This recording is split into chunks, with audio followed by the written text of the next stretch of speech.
This actually looks like the first decent sign I've seen.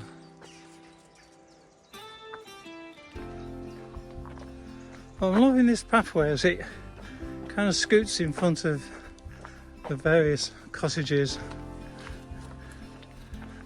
And obviously all the gardens that are in bloom at the moment, being the time of year that it is.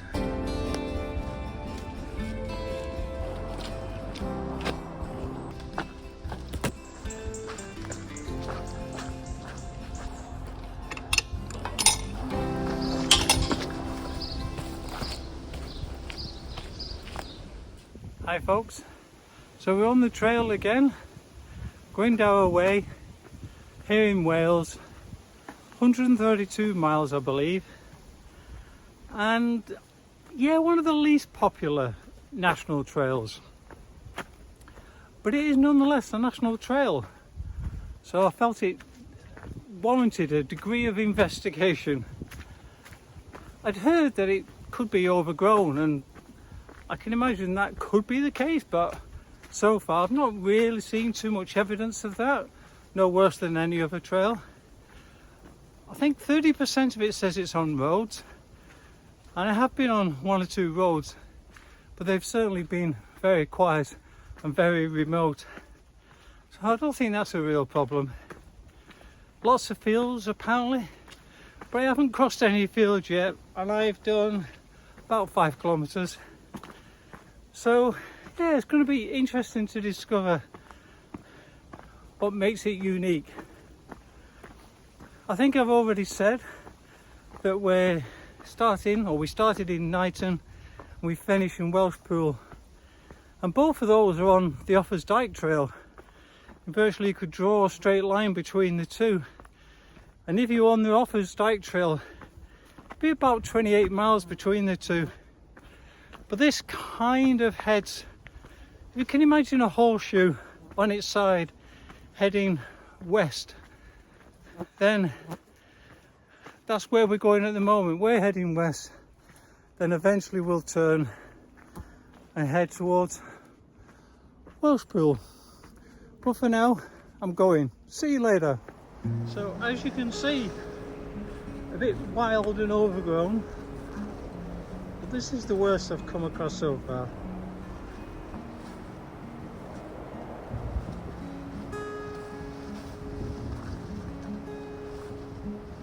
Oh, I'm glad I was wearing long trousers, but they did get quite wet.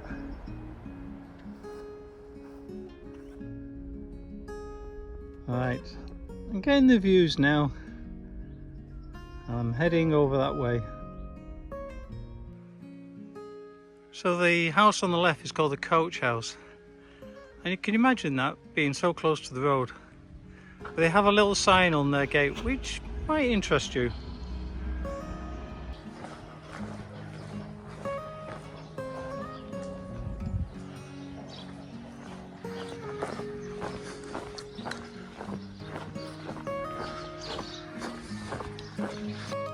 And of course the library.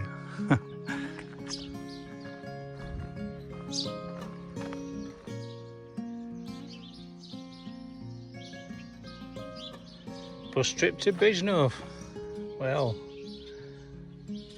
and the annual concert of the male boys choir.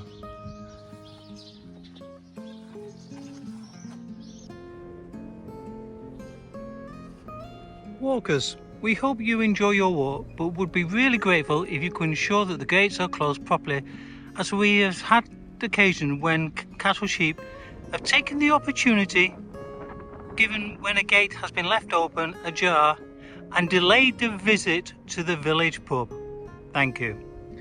Well, in that case, I think we definitely have to oblige, don't we? I would not want to delay anyone going to the village pub. And it even fits back in easily, so no reason at all not to do. So I guess these are the cows that could have delayed the visit to the village pub. And given I don't want the big bull to get out, I'm definitely shutting the final gate. Well, this is unexpected, but I'm certainly going to make use of it.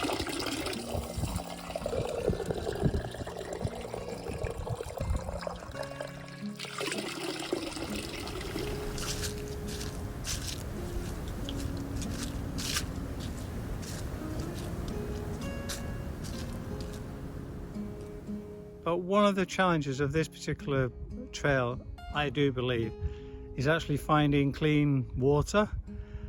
A lot of the streams, of course, are, how can I say, well used by cattle and sheep. So, yeah, I'm on the lookout for water all the time. And it means now I'm carrying an extra kilo of weight because of that water. But I'm going to use that water just for cooking, so it'll be boiled before I use it, because I'm not obviously totally sure. But yeah, that's definitely one of the challenges of this trail. The other one is gates. There's lots of flipping gates, and some of them are really hard to open. But hey ho, every trail has got its own challenges. Right, let's keep going. Yeah, the navigation can be quite tricky as well. It is relatively well signposted, but because you're going through fields quite a lot of the time, you're just trying to spot where that gate is or where that sign is in the distance. A couple of times I've definitely gone to the wrong corner of the field. So as you can see, we're very much in the mountains now. And you can see the rolling hills from where we've come, the valleys.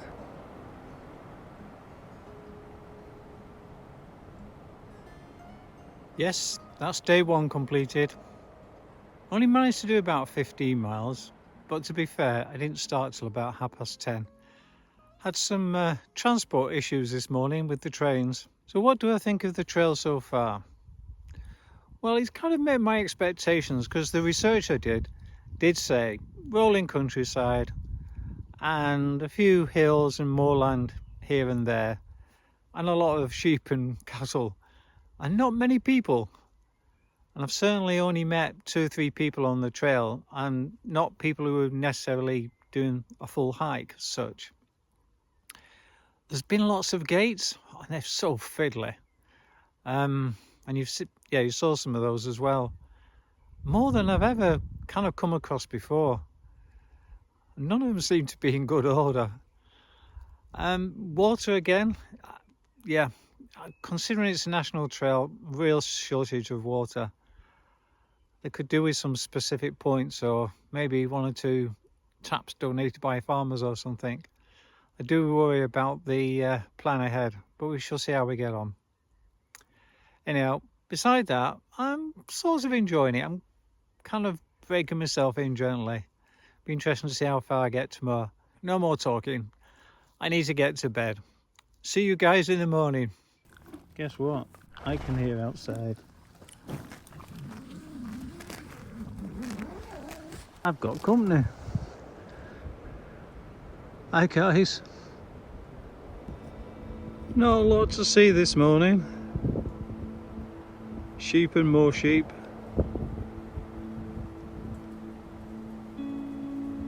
Leave no trace. Especially as I was visited by a farmer last night and his 2 dogs. But they were totally fine about stuff.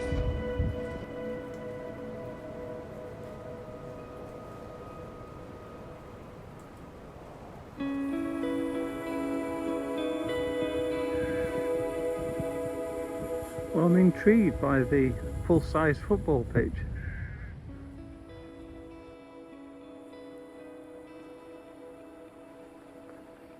The post office and store.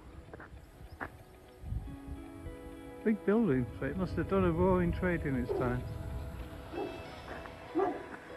And if you're in any doubt, here's the bus stop and book swap. Ooh.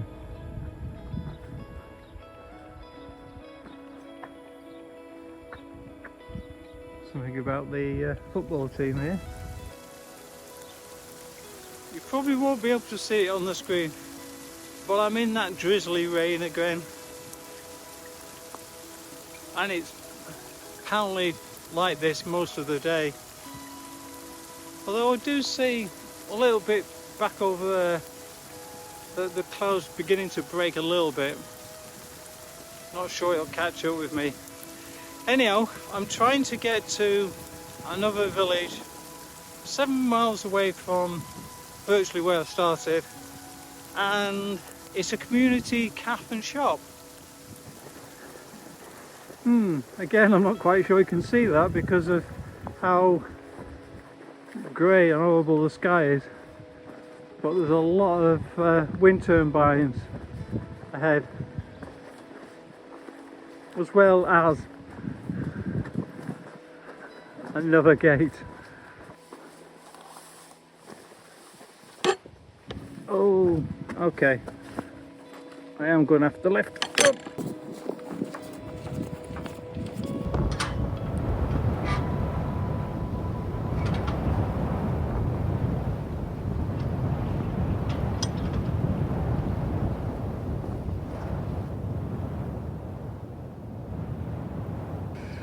So the Glyndwr way might be that way, but I'm going this way.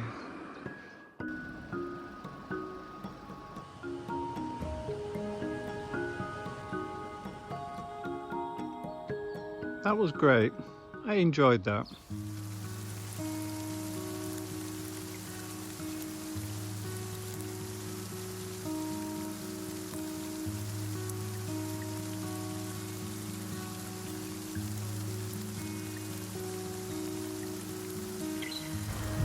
Yes, we nearly missed the sign.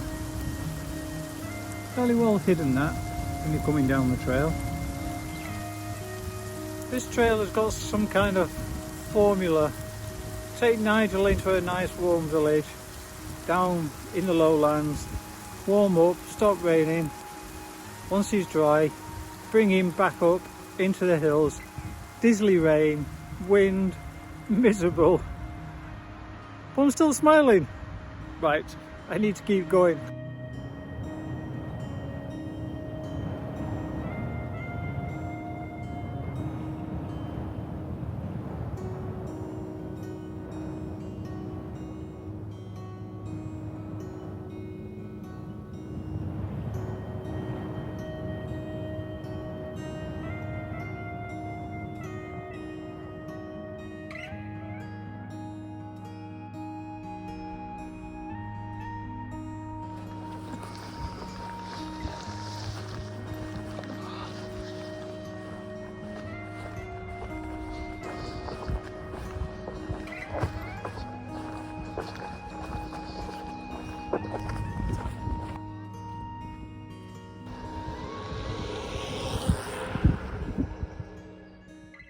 So as you can see, I'm on the road again. I think I did mention that I read somewhere that the roads represent 30% of the actual route. Of course, that could be interpreted as not being particularly great.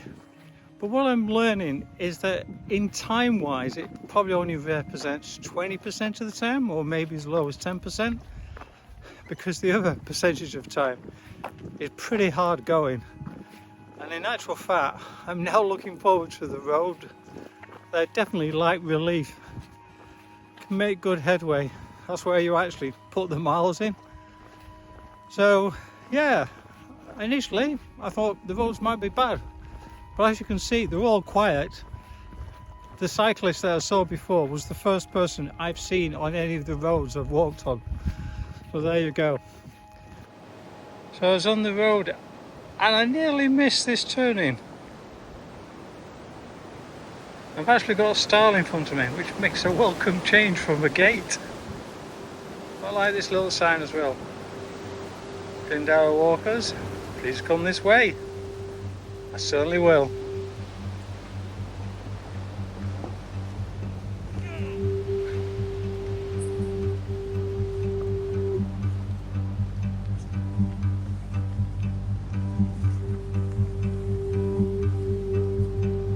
I'm not quite sure what these guys are doing, but I'm being followed. Well guys, I'm going to have to leave you. It's been nice meeting you. Maybe next time. That was so weird. Mighty fine looking gates. And it even says the hole on the OS map. So clearly been there a long time. Ooh, can we see it?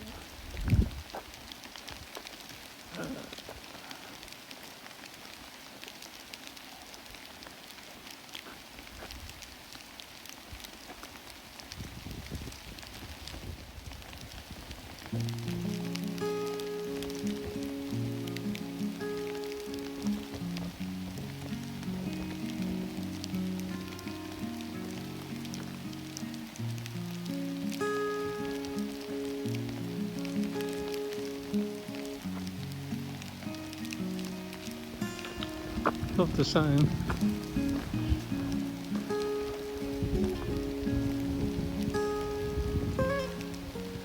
It's called the Happy Union. Is that a happy union of man and goat?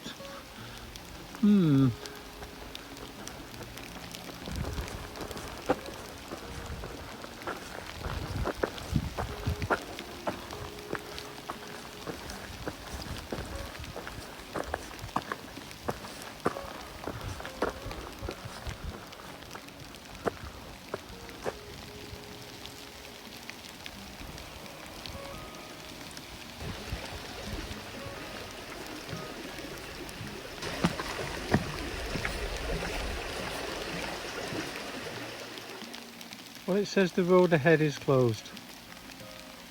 Well, as it happens, we're going this way. So if you're in a car, you can join me and walk Glyndyr way.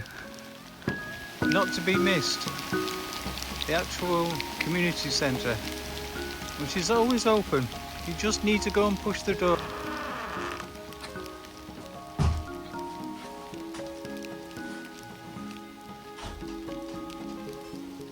Yes, I've made use of the facilities. So nothing better than a warm cup of tea. But you have a choice of coffee and herbal tea as well, and the sugar and milk. One of the best things for me is the fact of being able to charge stuff. And I like this little message here.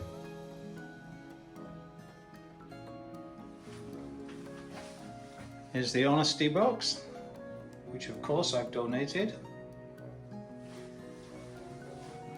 And the guest book. I'm sure you recognise the Outlying Trail sticker. And you've got loos as well.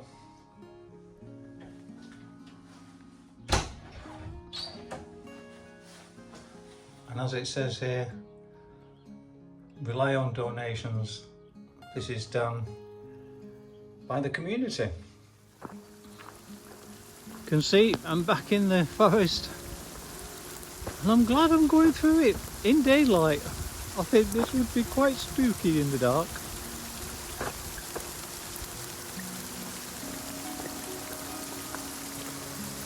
And I need to find somewhere to camp now.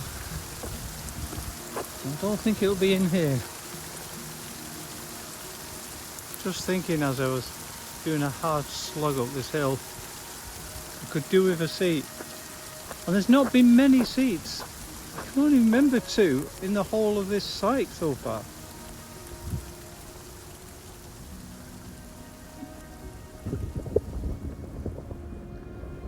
So it looks like we've got a seat and maybe somewhere to put our feet. That'd be a great view if the sun was out. It's not too shabby anyhow.